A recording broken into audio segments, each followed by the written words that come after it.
A ver, cuando hablamos del maíz en México, no estamos hablando solo de una planta, ¿eh? Para nada. Es la historia misma de la identidad, de la supervivencia y sobre todo del futuro de una nación entera. Vamos a meternos en este relato, una relación de miles de años que justo ahora enfrenta sus pruebas más duras. Miren, para entender de verdad a México es clave entender el maíz. Y no es solo comida, es mucho más. Podríamos decir que ha sido como un co-creador de la civilización mexicana. Es la base de todo, la dieta, la economía, la cultura. Esta frase que vemos lo dice todo, ¿no? El maíz no solo alimenta, sino que da forma al paisaje y a la vida misma. Y esta conexión, ¡wow!, no es de ayer. Estamos hablando de unos 9.000 años. 9.000. Todo empezó cuando los antiguos pobladores de Mesoamérica vieron una plantita silvestre, el teosinte, y poco a poco la fueron transformando en el maíz que tenemos hoy. Fue una verdadera hazaña agrícola que literalmente cambió el rumbo de la historia. Ok, para entender de verdad lo importante que es, primero hay que entender a la planta. Su biología es casi un milagro perfeccionado por siglos. Así que vamos a hacer ese viaje, desde que es una semillita hasta la cosecha. Ojo, porque cada paso es clave. El ciclo de vida del maíz se puede dividir, digamos, en 4 grandes momentos. Primero, la germinación, cuando la plantita sale a la luz. Luego viene el crecimiento, cuando se estira y saca hojas como loca. Después, una fase súper delicada, la floración y polinización. Y finalmente la maduración, cuando el grano se llena. Cada una de estas etapas tiene sus propias necesidades y, claro, sus propias vulnerabilidades. Justo en esa primera etapa de crecimiento, cuando la planta está echando raíces y hojas, pasa algo increíblemente importante.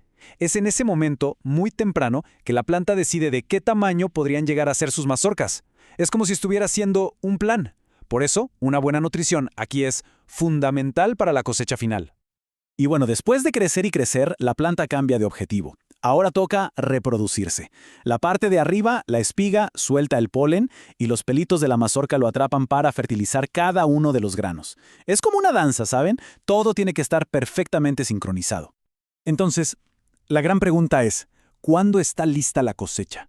Bueno, hay un momento clave que se llama madurez fisiológica. Suena técnico, pero es simple. Es el punto exacto en que el grano ya acumuló todo lo que podía. Ya no va a engordar más. A partir de ahí, la planta le corta el suministro de nutrientes. El grano, digamos, está oficialmente terminado. Y claro, los agricultores no andan con microscopios. Ellos tienen sus propias señales, conocimiento puro.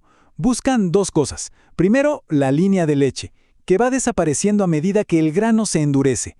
Y la señal definitiva, una capa negra en la base del granito. Esa capa negra es como si se cerrara una puerta. ¡Pum! Se acabó, el grano está lleno, la conexión con la planta se cortó. Bueno, dejemos por un momento la historia de una sola planta y veamos el panorama completo. Imaginen esto, 9.000 años de cultivo. Eso ha creado una diversidad increíble. Es un verdadero mosaico de maíces, un tesoro genético adaptado a cada rinconcito de México. Y para que vean a qué me refiero, miren esta tabla de Oaxaca. Es un ejemplo perfecto. En los valles centrales, por ejemplo, siembran el maíz bolita. Si nos vamos a la Sierra Juárez, encontramos el tuxpeño, que a menudo se cultiva a mano. Y en el istmo, el famoso zapalote chico. Es una variedad más bajita, súper resistente al viento, y es la ideal, la perfecta, para hacer esos totopos espectaculares de la región. ¿Se dan cuenta? No. Cada maíz tiene su lugar, su técnica y su razón de ser. Pero aquí es donde la historia da un giro. Toda esta tradición, tan antigua, tan diversa, ahora se enfrenta a una amenaza moderna y una sin precedentes. El conflicto principal de este relato está por empezar. La pregunta es, ¿qué pasa si esos cimientos, los que sostienen toda esta tradición, empiezan a quebrarse? Porque seamos sinceros, eso es justo lo que está pasando ahora mismo. Esos pilares milenarios están bajo una presión tremenda. Una de las primeras amenazas que vemos son las plagas, y una de las peores es el gusano cogollero. Este bicho ataca justo el corazón de la planta cuando está creciendo, la debilita y, por supuesto, afecta su capacidad para darnos una buena mazorca. Y aquí se ve el resultado. El daño es directo, clarísimo. Reduce la cantidad, la calidad de la cosecha y pone en jaque el sustento de los agricultores. Pero ojo, esto es solo la punta del iceberg de un problema mucho, mucho más grande. Y aquí viene el primer dato fuerte. 6 grados Celsius. Esa es la proyección de aumento de la temperatura promedio en México para el 2100 si las emisiones siguen altas. ¡6 grados! Para un cultivo tan sensible como el maíz, eso es un cambio brutal. Y para colmo, no es solo el calor, también se proyecta que las lluvias podrían bajar hasta un 20%. Entonces, juntemos las piezas. Un futuro mucho más caliente y mucho más seco. Ese es el panorama para el maíz, el mismísimo corazón de México. Pero bueno, frente a este panorama que parece tan complicado, no todo está perdido, ni de cerca. Ahora vamos a pasar de los problemas a las soluciones. Veamos cómo se le puede hacer frente a esta nueva y desafiante realidad. El camino hacia adelante es básicamente una elección entre dos vías.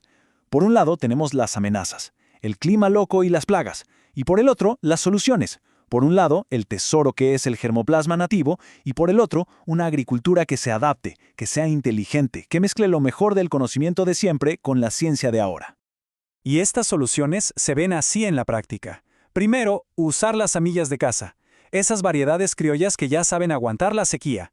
También, ser más listos con los tiempos, ajustar cuando se siembra y cuando se cosecha, practicar la labranza de conservación, para que la poquita agua que caiga se quede en la tierra. Y por supuesto, mejorar el riego y no desperdiciar ni una gota. Son pasos concretos, ¿eh? Y con esto, volvemos al principio. ¿Se fijan? Resulta que las claves para sobrevivir a este futuro incierto podrían estar en el pasado. Toda esa diversidad genética, que es como una biblioteca gigante desarrollada por milenios, guardada en razas como el tuxpeño o el chapalote, esa podría ser nuestra herramienta más poderosa para adaptarnos. Y esto nos deja con una última reflexión, una pregunta que va más allá de México. La historia del maíz aquí es, en realidad, un reflejo de un desafío que tenemos en todo el mundo. Nos obliga a preguntarnos, en este planeta con un clima que cambia sin parar, ¿será que proteger la biodiversidad que heredamos de nuestros ancestros es, al final del día, la verdadera clave para asegurar la comida del mañana?